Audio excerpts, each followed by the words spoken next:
we're going to get the show started. Tattoo Show and Tell. Our first show storyteller is Jimmy Tarantino. I'm sure to the disappointment of the audience, there will be no showing from me tonight. It's just going to be telling. Even though I have a long history of tattoos, I've had literally hundreds of them. I have a tradition. Every time I go to the market basket with my wife, we have a little routine at the checkout counter. I tell her, honey, can I have 50 cents for a tattoo? And she knows my stick, so she says, I don't have any change. I'm like, please, please. It's all kind of an act for the counter people to be confused and frustrated with. And eventually she gives me the 50 cents, and I run over to the gumball machine and get myself a tattoo. And I collect these tattoos. I save them. It's a very strong tradition of mine. It's a community thing, not just the act in market basket, but I save these tattoos in a particular box on my bureau at home in my bedroom until June. Obviously, being a St. Peter's guy, St. Peter's Fiesta guy, sailboat rower, is a big time for us. And we train all year for this one event. So there's a lot of fun had and camaraderie, and it's very spirited competition. So, we use every source of intimidation we can. I collect tattoos. And in the morning, the ritual, my wife gets the face cloth with a wet face cloth, and I tat up like an NBA player, very serious. Keep a shirt on when I roll over to the starting line, and just before the race starts, I skin down to the body, intimidating all the other. Well, actually, if you see this body, it's not very intimidating. I pretend like I'm trying to intimidate them, and I pose down. I get my meanest look on, and everybody laughs and has a thing. It's more like a connection community thing, and it's a lot of fun. And actually, it's not at all intimidating when you got Care Bears and tramp stamps and mom, and when you look close, it's not very intimidating, but it's a hell of a lot of fun. And actually, the guys on my crew ask for tattoos. We pass it out. It's become a tradition. Everybody puts one on to build that community thing. So, I actually am afraid to have a tattoo. If I was going to get a tattoo, I know over my heart it would be a map of Gloucester with a sextant superimposed over that. I know where I'm from. I know where I'm at. Very dear to me. I also will get a Poseidon trident. If my daughter ever wants to do it, her name's Marina. We grew up loving the ocean and fiercely trying to protect it. If she ever says, let's do it, I would do that. Maybe a lone doryman going across my back with a beautiful... No, because I don't like pain, so I'm never going to get a tattoo. But I'm a very big fan of people that do, so I've prepared something. When I pulled up to the drive-in window at Dunkin' Donuts the other day, the arm that handed me my wife's small regular had the prism from the album cover Pink Floyd's Dark Side of the Moon. In that fraction of a second, I was transported to my youth. When Roger Waters in 1973 wrote Time, it's probably the most beautiful poetry that you could have imagined. And then one day you find 10 years have got behind you. No one told you when to run. You missed this. Anybody get a really good woman's background vocals? Amazing song, amazing poetry, 73, all in that fraction of a second. Just by seeing that tattoo, I had a friend, somebody that I shared that passion of classic rock, that whole moment, that whole poetry was beautiful. So let me stick to script here. That fraction of a second, I noticed the alabaster skin, the pierced eyebrow of a daring soul. I had a friend, the kindred spirit of our passion for classic rock, none of which I would have noticed had I not had the pleasure of experience that she reached out through her expression of body art. So this past summer, I also coached a women's crew, talking about the sailboats, and the two young ladies who were the lead oars had different tattoos. One was an owl, and the other one was an elephant, but they were both done in kind of a Buddhist style that was very spiritual, and they seemed to match. And as I got to know these girls in that week, they matched its souls. They were both driving forces, intense, focus, tremendous spirit. And I became fast friends with those, thanks to that art. So people with tattoos, to me, are very much like storytellers. They have that courage enough to share a glimpse into their souls. They're sharing something with you that's special. They openly advertise what they're passionate about and inspire us to think about it. They're expressing themselves silently and putting the ball in our court to react how we will, making connections. So I'm a big fan. I admire them, and I'd like to invite you all to get comfortable, open your hearts and minds, and be inspired. Our next storyteller is the timekeeper, and the time reaper. It's Greg Bohrer. So for all the storytellers here tonight, Greg Bohver's the timekeeper. He's right here. Make sure you keep your eye on him. He'll give you the sign. But Greg, come on up and tell your story. Hurry up, Greg. Good for you. All right, Greg, I got the time. Yep. Okay, so when I turned 60 a few years ago, not that many years ago, I decided it would be a good idea to get a tattoo to celebrate the event. And I wanted something that nobody else had, and I wanted something that was meaningful to me and wasn't a cliche. And so I went looking around, and I tried to think about the things that were most important to me in my life. And those were my work, my connection with the ocean, and my son. I hadn't met Maureen yet. Good save. Still time. So I picked a logo from, I build musical instruments for my living, and been doing that for 40 years. And so back 30 years ago, I ran into the logo of a family that built harpsichords in Flanders in the 1600s. And they decorated them with woodblock paper on the inside. And they had a beautiful Baroque rendering of a seahorse. And that was the logo of the Rookers family. So I'd admired that for a long time. And so I took this seahorse, and you know, the seahorse is a fish, and with that species, it's the male that carries the eggs and hatches them. So the seahorse is mythologically and over in classical literature the symbol of fatherhood.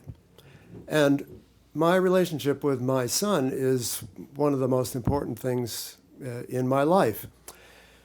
So I sent him this seahorse, and he sent it back to me with some corrections and some suggestions. He's got a half a dozen tattoos, and the whole side of his body is a whole Aesop's fable thing. It's just gorgeous. So I asked him for a recommendation of an artist, and he suggested someone to me, Elise Nazelli, who is in Boston at Brilliant Tattoo near on Com Ave near BU. So I started sending things to her, and I would send her this picture of the seahorse, and she would send it back to me with her suggestions on how to modernize it, and I'd say, well, I wanted a little bit more tribal, and she'd come back with something else, and we went back and forth for a couple of months. And so finally the day rolled around when I was to go and get this tattoo. And I had been with my son to watch him get work on this Aesop's Fable thing he's got going. And it looked pretty cool. And I thought I would be able to stand the pain. And so I went to the studio. We went out for breakfast. We made a whole big day of it. So we go into the studio, and she had made up a bunch of different sized representations of this seahorse. And she would put them on me in different places to see where they fit the best and what size to do and everything. And then when we came up with the right location and the right size, she put it on my arm and loaded up her needle gun with ink and started in. Well, it wasn't too bad at all. It was more annoying than anything else. I've had shingles. I know what pain is. This was nothing. This is like when your foot's asleep and it wakes up and it tingles like hell. It was more like that. Anyway, it was pretty cool. My son, my wingman, was sitting right there, and we go through the whole thing. And she worked on me for, I don't know, about an hour. And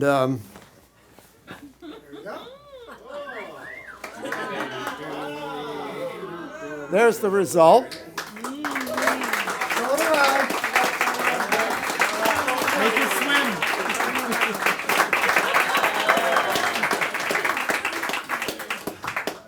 I can make him smile if I do that. Anyway, at the end of the session, I was very pleased. I'm still pleased with it.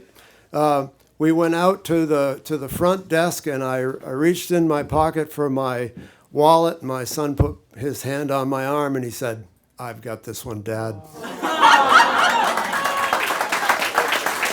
Our next storyteller is Jenny Fremont. So I've always had a really close relationship since I was just like tiny with my father. And in a Fremont sort of way, I maybe would be considered, an obedient daughter, a good daughter. And so my father was always supportive, and he's always been there for me. But I think, in any relationship, you come to a turning point where maybe you see something else. And so after my first year in college, where I went from being a mediocre student to a more serious Dean's List student, I earned a scholarship to George Washington University for half tuition and room and board, and I was planning on going to DC to study art history. And I handed my father, I was so proud, we had one of our lunches, I handed him the paperwork to sign off on and mail back, because you need parental signature on these things. And so, he's like, "Oh, Jenny, this is great. Oh, I'm so proud." And so a couple weeks later, I get a call from George Washington, and they were asking about the paperwork. And so I went to see my father. I let them know I would find out. I went to see my father. We had another of our meals, and he said in no uncertain terms, "They went in the trash. You are not going to D.C." This was one of those turning points for a father-daughter relationship, and I didn't talk to him for a few months. I went to the West Coast for the summer, and we had this big fight. And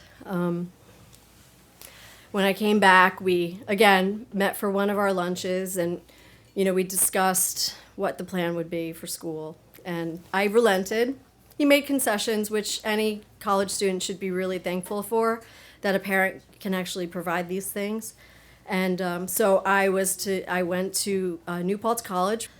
I accepted this, but subconsciously we're not always aware of things, that your tail's between your legs. And so as a kid, you get to the point where, okay, it's delayed. You're a little older than 14. You're going to rebel. And so I looked to rebel in ways that, as a Fremont, perhaps a father who's sort of a bon vivant, and you go out and you party and you dance and you have fun, you have a good time, it's just not going to cut it, because your father's proud of you to have fun and enjoy life. Kitty Manning came in from Amsterdam and offered, one of her electives was film history. So I signed up, and there was my way to rebel. Black leather jacket, goatee, blue eyes. He starts chatting me up. I finally kind of start talking to him. And towards the end of the semester, maybe after the semester, we became boyfriend and girlfriend. My college boyfriend's best friend, Paul, is a graphic designer, but he's also a tattoo artist. I was an art history major, but I didn't want something too symbolic, too close to me. And so I just, I go through my art history books, and I pick out a piece from Gustav Klimt. It's also a woodblock print. And it would be a great piece that could go on my leg. they come to visit. We are sitting there after dinner at the counter, and he sets up his equipment, and I have my leg up on the kitchen counter. And so he goes to start his first line. And I had been told by another tattoo artist that you go light. You don't need to really dig in there. If someone's going to dig in, they're really not an experienced tattoo artist. And so he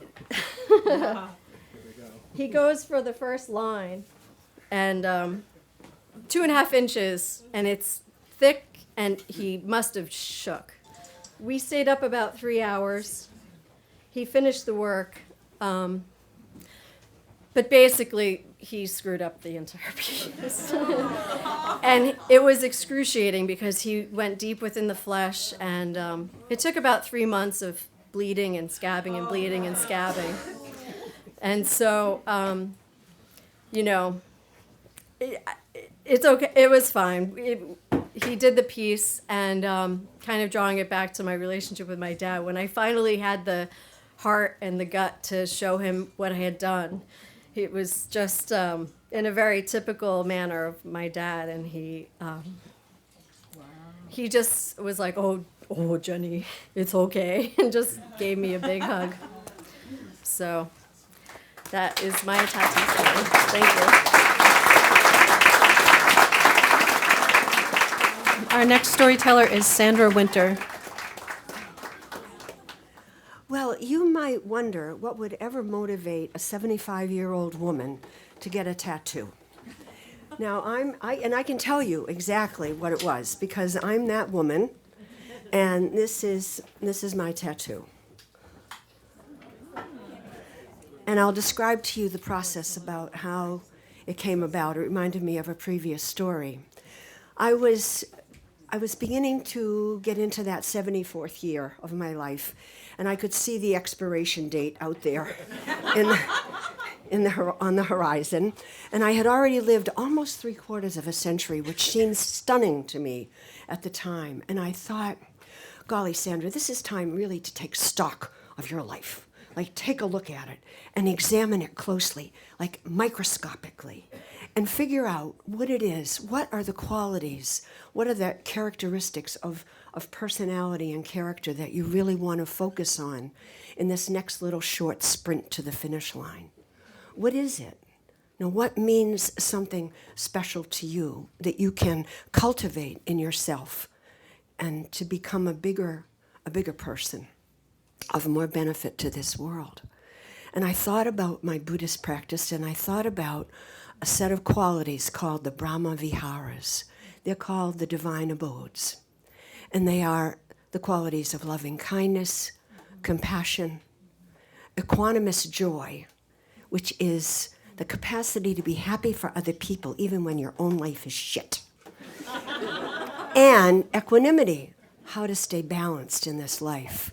And the Pali words for those qualities are so gorgeous, so beautiful. Metta, mudita, karuna, upekkha. I thought, that's what I want. I want to read them, I want to study them, I want to practice them. I want to look at a situation and say, where's the opportunity for compassion? Where's the opportunity for loving kindness? How can I stay balanced at this stage in my life? So that was a beautiful thing. But then I thought, Sandra, how the hell are you going to remember these? You have a sign on the door that says, check the stove before you leave the house. I mean, somebody tells you you missed the grandson's birthday, right? My own daughter's phone number sometimes just slips through the sieve, right? So I thought, oh boy, this is, 1,000 Post-its, right? On the dashboard of the car, all over the house, on the mirror, the Brahma Viharas, the Brahma Viharas, So that was kind of floating out there. The year was moving along. I was getting closer to 75, and I was walking up Monroe Street in Lynn, and I saw a gallery, and I love art, right? So I go in, and not only is it a gallery, but it also is a tattoo parlor. It is run by Mark and Matthew Murray, the tattoo twins. And it has this really sexy name. It's the Black Veil, right? I was born on Halloween, so that was an immediate attraction for me. So, and I thought, who is that? What's this strange subculture of people that stick needles in themselves with colored ink in it? And I started to hang around the tattoo parlor, and I listened to people's stories. And this woman, this tattoo of a sunflower on my ankle. It's about my grandmother who died, and I want to remember her.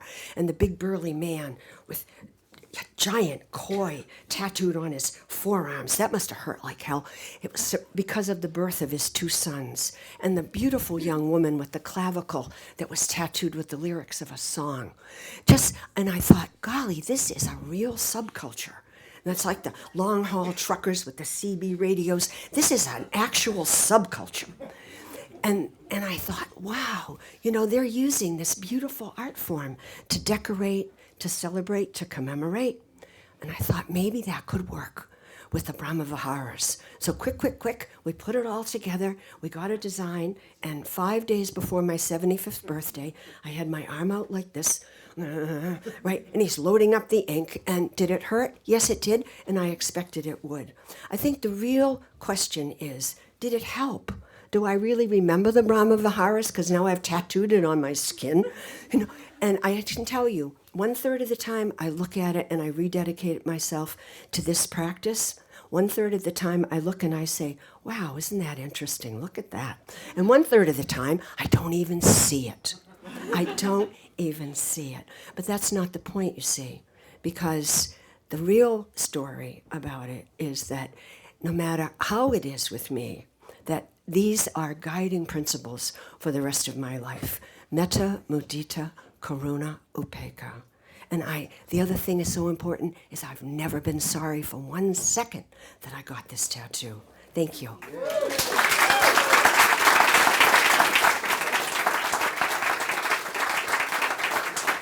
Our next storyteller is Evie Sublette. Evie, come on up here. Hi. What Sandra said is perfect, and I want to add that it is the journey that brings you to tattoos that can also be the better part of it. I will not take off my pants tonight to show you the rest of them. It used to be a party trick. I have a pickle tattooed on my leg that was the result of losing a bet. Don't do that, ever. I was so sure I was going to win that one. Alex Boudreau, I will forever curse you. But in any case, when I was 8, I saw someone who was tattooed, and I thought, that is like the coolest thing I've ever seen. This guy gets to take his artwork everywhere he goes with him. And so now I get to do the same thing. There's a story in every single one of them, and I will not share every single one of them, or we would be here all night.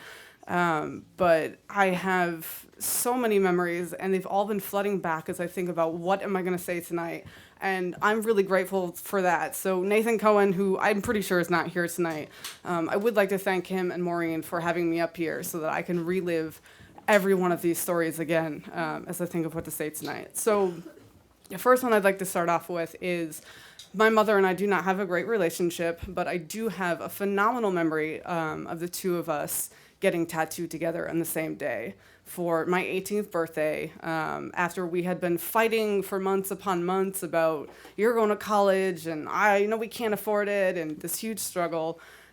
We went out to a tattoo parlor in New Hampshire, where I grew up, and got tattooed together. And I was like, dude, my mom's awesome. Like, she might be a little crazy, a lot, but, we will always have this together. And so I got a compass rose tattoo on my ankle, and forever it guides me through everything. And I look back every day, and I'm like, that it really is awesome.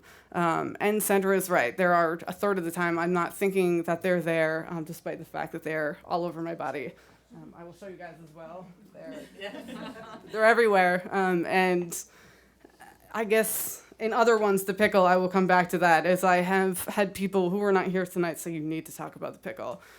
He's wearing a sombrero, and he's holding a martini that I have sworn over and over again is vodka, because it has olives in it, and I do love a good vodka martini. And he's wearing a tie that says dill. And for a long time, I was really embarrassed about this tattoo, that I'd let myself be tricked into this, as I say to everybody. But the truth is it was another really great memory with somebody that I share. It took us about 2 hours to get through what is a really small piece. And it is probably one of the funnier moments. We could not stop laughing throughout the entire thing. And I have another tattoo that is the same thing, and it's really great. It's on the inside of my lip. Two things that people ask me. Yeah, I know, classy. People will inevitably ask the same two questions. Do they hurt? Yes, of course they do. Some, not so much. I have slept through one of them before. And the other one, it was a long 4.5 hours. And the other ones, some of them were more like feeling like I got electrocuted, one spot right here. I was like, oh my God, this is awful. And I jumped and he messed up a little bit. That's not his fault. And some of them hurt really bad. I gave birth 7.5 months ago and did not cry through this process. I cried when I was getting my back tattooed at a tattoo convention. The only good I can say is beautiful tattooed men were like, can we get you alcohol? Like, what can we do? And I was like, harem. Yes, harem. But in any case, I used to say this is like the dumbest $50 that I'd ever spent, that I had gotten my lip tattooed and, it says PBR, which is for Pabst Blue Ribbon. Super classy, by the way. But I did it, and I was thinking again in all of these memories, I was like, that was not like a dumb $50. This was like a really funny time. It probably took us half an hour, what took us 30 seconds to do. And so I'm going to leave you with that story tonight of being surrounded by 7 men who think this is the most hilarious thing they've ever seen in their entire life. That this beautiful woman is sitting before them getting tattooed on her lip. So thank you, everyone, for your time. Our next storyteller is Sarah Slifer Swift. Sarah, come on up here and give us a story. Well, Evie, 2 lip tattoos in a row stories. We're getting a little predictable here. So my story is, so I grew up with an older, cooler brother who was a tattoo artist. So inevitably, tattoos were going to be a part of my life. I actually was wondering, I was like, I wonder if my brother tattooed any of the people here tonight. So my brother is Paul Slifer, and he was living in Providence, Rhode Island, where he was tattooing for many years. And he kind of needed to skip town one day.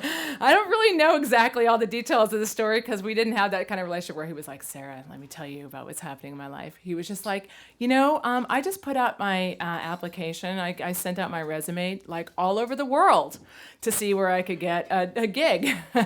And the place where he got a gig was in Scotland. So it coincided nicely where, as I had already collected a few tattoos from him leading up to that point, but am I too close to the mic? Oh, I thought you were coming to adjust me. Okay. And when it was 1997, and he had just moved there maybe 3 months before, and I was performing in Paris, and I thought, oh, this is great. I'll perform, and then I'll go visit my brother, collect a little tattoo here and there, because my brother kind of introduced me to the idea of collecting tattoos like souvenirs, kind of like tchotchkes in a way, So like he had, like he was like, oh, I went to San Jose and got San Jose written on my, and like literally like that, So it was kind of funny because I just remember in my early 20s getting my first tattoos. It was like, it needs to be something really meaningful, and it's going to be embodying everything I believe in. And actually, and that was true. I thought that way about my first tattoos. But when I look back at them now, they are souvenirs. They're souvenirs of that time in my life and what I was thinking of at that time. So I love all of those tattoos. Well, the tattoo in my lip that I went to get when I was visiting my brother when he was first living in Scotland, that's right. I don't know if you can see it. Anyway, it says jet lag. That was actually the name of my band at the time. So again, that's like the souvenir of this time. So anyway, my brother is working in a little outcrop. It's not even in Edinburgh proper. It's in a little village called Dalkeith. I just remember being on this bus, going, oh, okay, how far is it actually to Dalkeith? And we're going along, and it's this quaint little Scottish village, and it's very old-fashioned, everything kind of cobblestone. And I get in there, and Pete, it's called Pete's Tattoo Shop, and Pete is a pretty straight-laced guy. But the guys who my brother's working with are called Needles and Fletch. And Needles and Fletch are totally outrageous looking. I mean, in this little village, one can only imagine what people thought of them. But Needles had multicolored hair, like mohawk in the middle, and then shaved, and then like another color, a couple of stripes on the side. and Fletch had like long hair, kind of like Neil from The Young Ones, and they both had big tattooed sideburns, like chops, like kind of like, and piercings like everywhere, like all over. I mean, they were just totally outrageous looking, and my brother was there, and had been working for just a very short time, and they had these really thick brogues in this part of town. They were in the borders, and at the end of every sentence, they would say the word Ken. They would go, how you doing there, Ken? Do you need something to drink, Ken?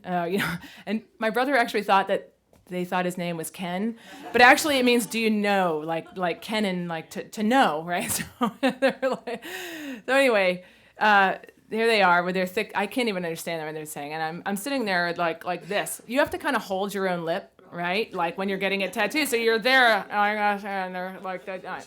Anyway, it was brief. It was it didn't last long. We were eating fish and chips and having a pint moments afterwards, and I commemorated my band. But the funniest thing was that night we went to a party at Needles' brother's house, and this is like this. It was such a cultural exploration for me at that time.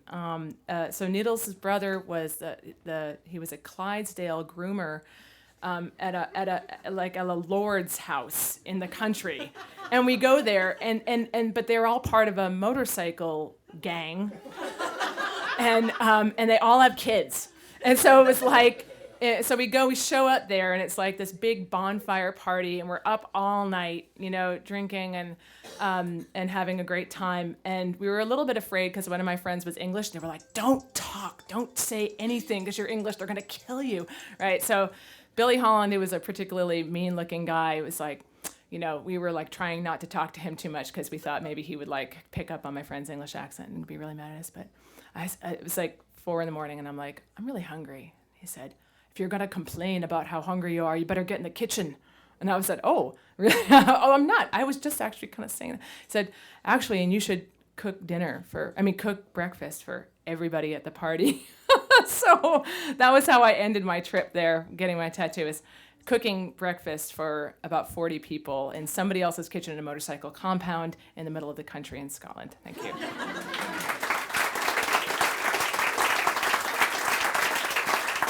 Our next storyteller is Carson F Clinton. So my sophomore year of college, not high school, I learned a really, really neat trick. I learned how to be completely invisible. So not as fun as it sounds. I went to an theater arts college in upstate New York, very tiny, tight-knit community, and I displeased them. I broke up with my boyfriend, and he was a very popular upperclassman, and that did not sit well with them. So I got to experience the lovely feeling of no one acknowledging my existence for about 3 weeks. About week 1, you kind of feel like, okay, they're kind of overreacting, you can cut it out now. Week 2, it feels a little weird. Now, this was everyone. This was my roommates, this was my classmates, this was my professors. They didn't look at me, they didn't speak to me. I was feeling a little crazy. So by the end of week 2, you're like, okay, can you cut it out? Like, this is getting a little weird. Week 3, you start going a little crazy. And so I would sit at home, and very matter-of-factly, I'm not getting upset, I'm not getting depressed. I'm just, okay, I think I need to be gone. Not leave, not dead, just I need to stop existing. So I'm in this really bad, dark place in my head thinking, I just need to stop existing because everyone wants me to stop existing, so that's what I should do.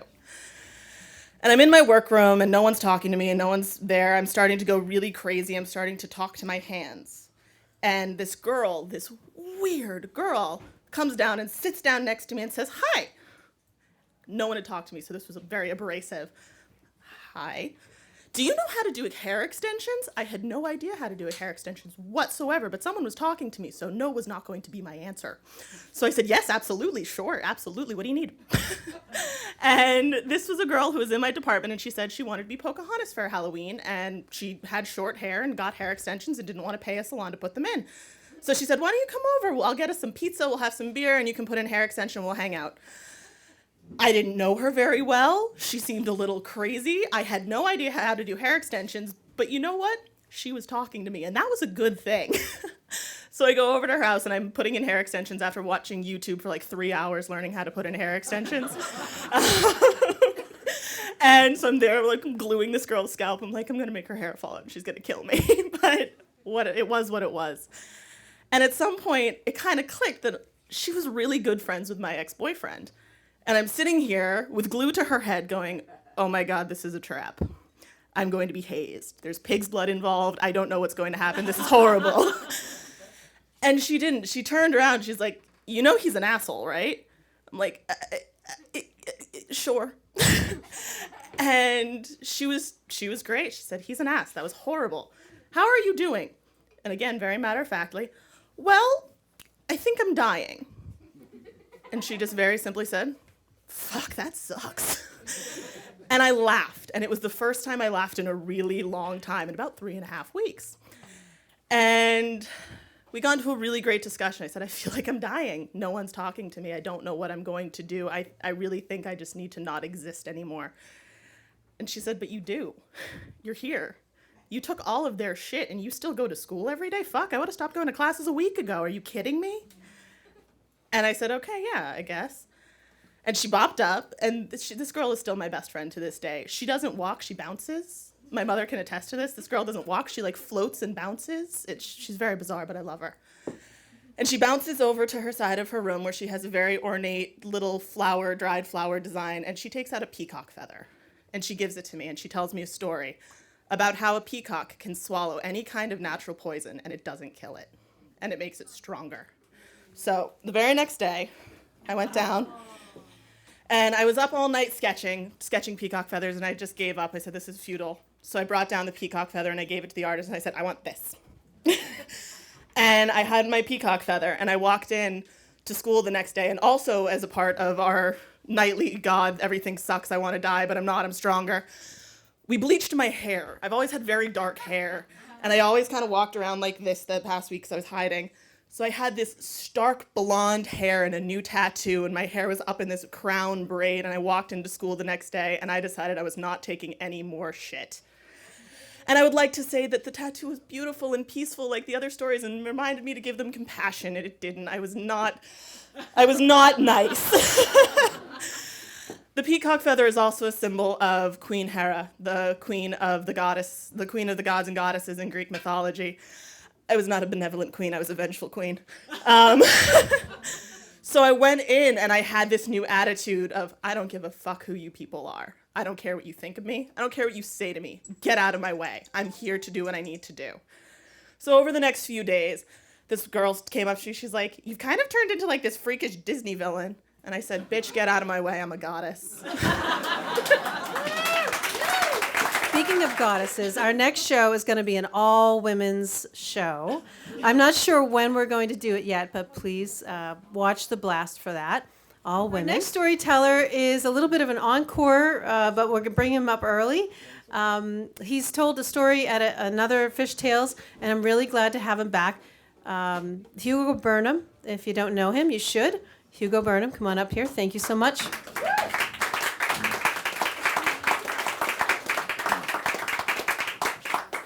Good evening.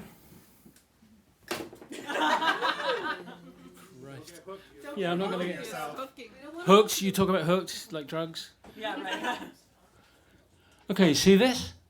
Nothing. I did a lot of drugs, but not that many that I would put a tattoo on the inside of my mouth. She's insane. So where and when I grew up, the only people who had tattoos were sailors and gypsies. And I sort of grew up in a rather, what you call middle class here is not the same as what the middle class in England are. The middle class in England are definitely not working class. And they didn't have tattoos. It was, middle, educated, earn a bit of money, blah, blah, blah. So tattoos, when I was growing up, ooh, scary, this sort of thing. But my father, notice I didn't say my dad, my father had a tattoo. He had this fabulous tattoo of a tiger's head on his shoulder, because he'd been in the Royal Navy just at the end of World War II. And he had these great stories about Hong Kong and where he did it, and I'm sure he didn't tell us a tenth of what really went on at the time. But I'm still going to have that tattoo. I'm turning 60 next month. I think that's what I'm going to do for myself, is have my dad's tattoo, because I took lots of pictures of it the month he was dying. And I said, I'm going to get it, Dad. Oh, dear, really? Anyway, but I have a few. And I'm going to tell just briefly stories about a couple of them. The first tattoo I had, if you know anything about my history, I was a punk rocker. But I'm old enough that what you call classic rock really mattered. And my first tattoo I had in 1980. And before, there were really lots of tattoos around. Like I said, it was gypsies and sailors and teddy boys who were rockers. And they used to sort of fight punks. It was this sort of street gang thing. And I had this done. Right, a little classic. Because really, they were one of the first punk rock bands, because all they did was piss people off. And they didn't wash. And you couldn't understand what they were singing. And, you know, it really upset grandparents and parents. And it was so good. Okay, so... Oh, I'm so sorry. You recognize that?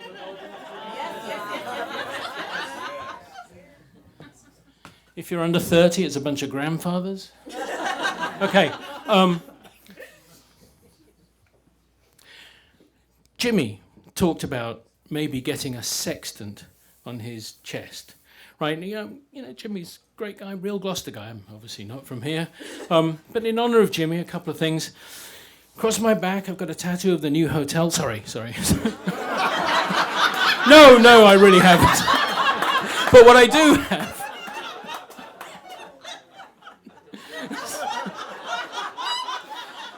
Oh, no, that the wrong one. Sorry.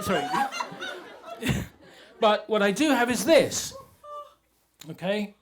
Now, that means nothing to any of you, but I'll explain it. It's sort of bird skeleton. And this was the logo of a band that I made records with when I was a suit in the record industry after I stopped being a punk rocker. And they were from Las Cruces, New Mexico. And they were a brother and sister, and they had voices like angels. And they were like the new mamas and papas. And I signed them to the record company I was working with. And they were called the Sextants. So, you know. Oh, wow. Respect. And that one's another time. But this one, okay. This is, a lot of people used to think it was the football team that I used to, football, okay. Real football. You know. A ball you hit with your feet. Okay. Anyway, I support Tottenham Hotspur, who North London team, Spurs, right? And it looks like their logo, but it's not. This is actually my mother's family crest. You know, because my mum's family were upper middle class, right? And we have silver in the house, you know, forks and spoons and cigarette cases and everything, silver, not plate. Which has this on it, this logo, and it's a bird with a wreath in its mouth, and it says Vincenti d'Abitur. That's not French. That's not Portuguese. It's Latin, right? And it means Vincent will prevail. And my mother's maiden name was Vincent, and her father, Mark Vincent, my grandfather, after who I'm named, my middle name, was the family black sheep. Downton Abbey, okay, that was like my grandfather's family, but he was the black sheep because he drank. And when he was a young man, he was a colonel in the Somerset Light Infantry, and he served in India in the Raj, and it was all very proper and posh and all this sort of thing. Back in the day, some of you may be old enough to remember that you used to have to put your occupation on your passport, and his was gentleman. Right? But he had this tattoo that he had done in India. And I mean, nobody of his sort of social standing had a tattoo. So after I had this done and I showed my mum, she said, oh dear, oh God. She was so supportive of my career, but when I finally started teaching as a college professor, oh, he's got a real job. But she told me about this, and it was the signet ring that he had and all the brothers we all had made. I thought, he had this tattoo, I have to do it. Because tattoos, great tattoos have a story. And that's such a story. And I loved my grandpa Mark. I met him twice in my life. But he was this huge, fabulous, wonderful character. And that's my grandpa Mark. And tattoos. Thank you. Our last storyteller is Rebecca Borden. Rebecca, come on up. So, I always knew I was going to get a tattoo, even when I was young, but I had to answer two questions. Where and what? Which are the two fundamental questions of getting a tattoo that you have to have resolved to have it make sense. So my story began in 1998 when I left teaching and moved to below the Manson-Nixon line in Charlottesville, Virginia.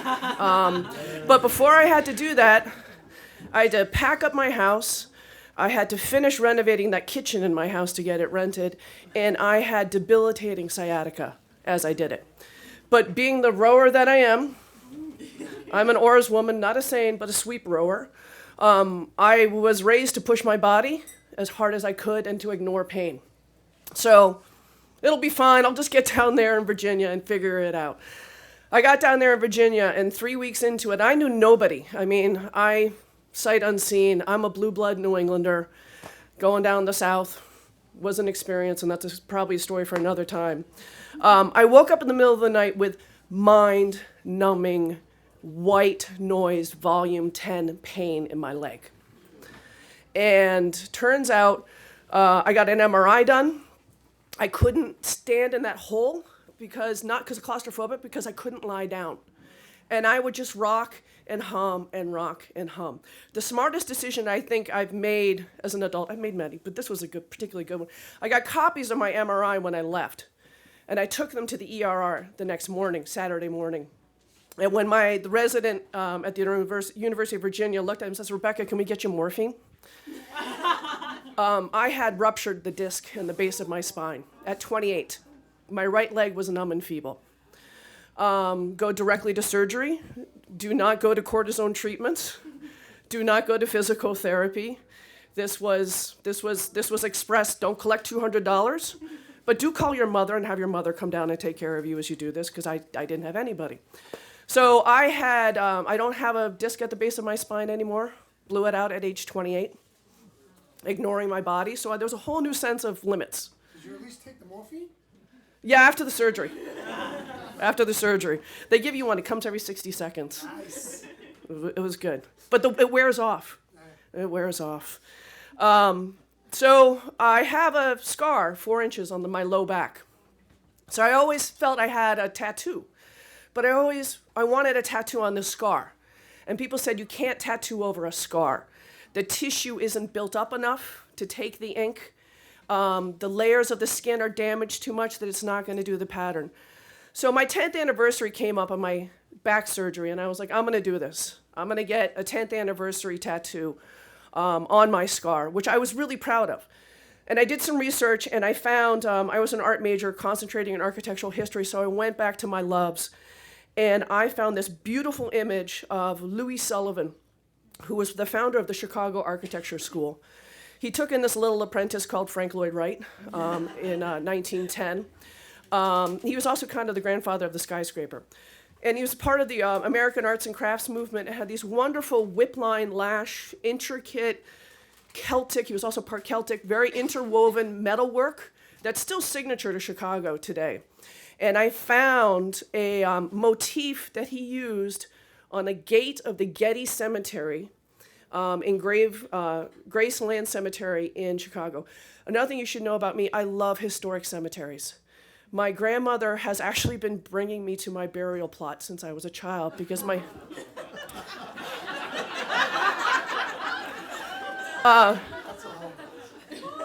my family has a plot in Mount Auburn Cemetery. So I'm 7th generation being in this plot.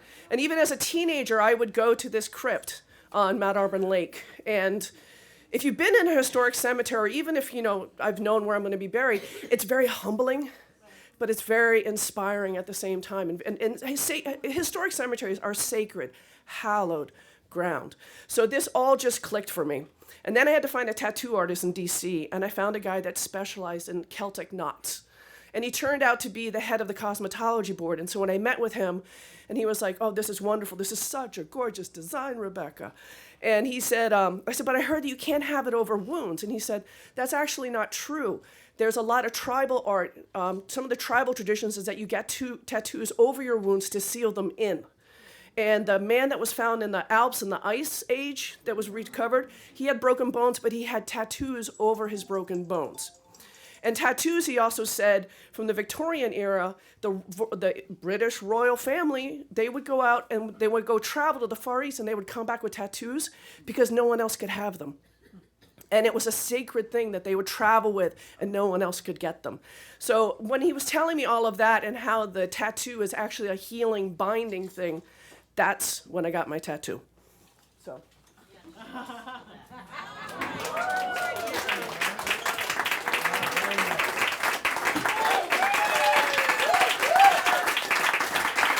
I have one final statement. My older sister says, "Oh yeah, that's a nice tramp stamp." And I go, "Bitch, only a stupid blonde would say that to me." And if you know her, you know I'm right, and case is closed. Awesome, Rebecca. Thank you everyone for coming tonight, and I'll see you at the next show.